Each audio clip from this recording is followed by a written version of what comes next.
Shayne. Hi, my name is Shayne. He's really excited.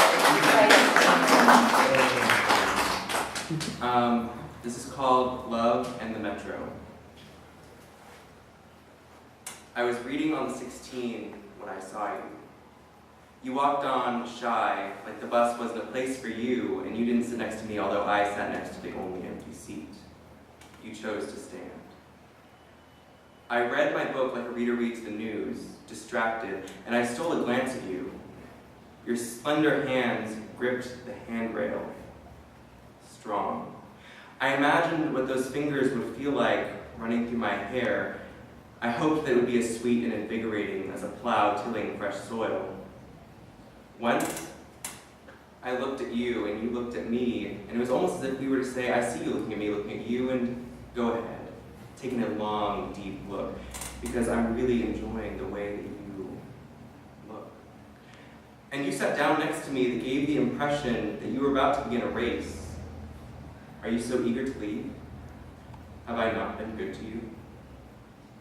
I settled back into my book, and you did likewise into your seat. You acted as if we were strangers, and I find nothing stranger than that.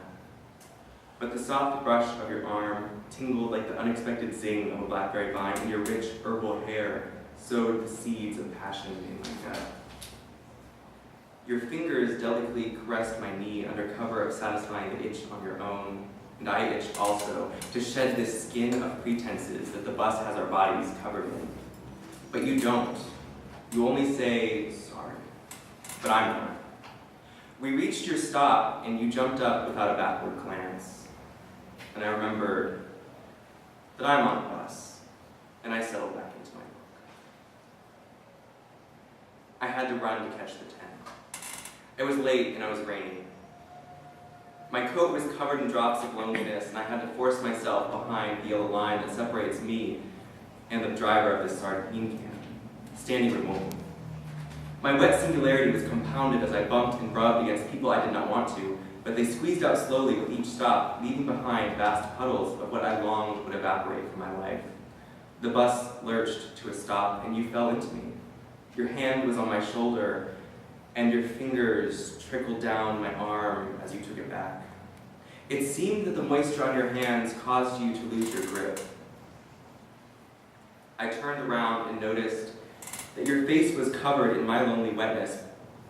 Perhaps we could be alone, together.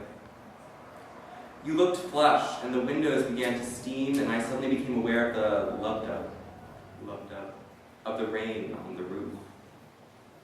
Or was it in my heart? The doors opened, and people filed back out into the deluge. There was now an empty seat next to us, and I wanted you to have it, but you offered it to me. I didn't know what to do, and in my moment of indecision, an old man sat down in my place. We smiled. It could be something we laughed at later. Soon the bus reached its last stop, and everyone pushed out of the doors, and you followed, and I followed your steps with my eyes. I was last on the bus, and my clothes had soaked through. I was waiting at the bus stop when you walked up. You sat down on the opposite end of the bench and pulled out a cigarette.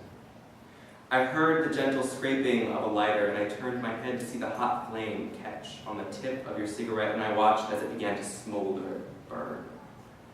I smelled the sweet, spicy aroma of smoke on your breath 2 feet away. I was addicted already. You took a long drag from your cigarette, and you exhaled thin coils of your soul into the air between us. It was so delicate and so profound. I tried to take it in through my nostrils, but the wind carried it away before I was able.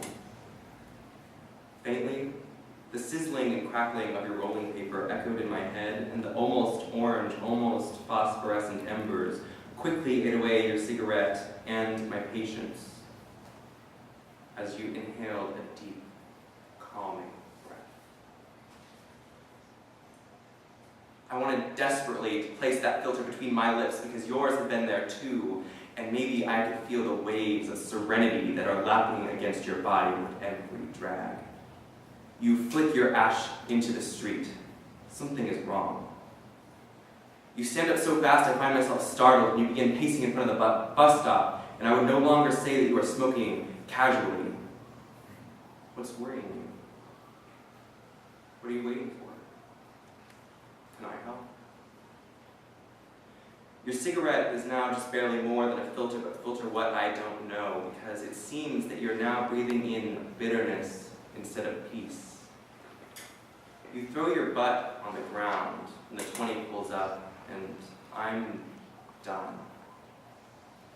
You stamp out our last embers, and I get on the bus.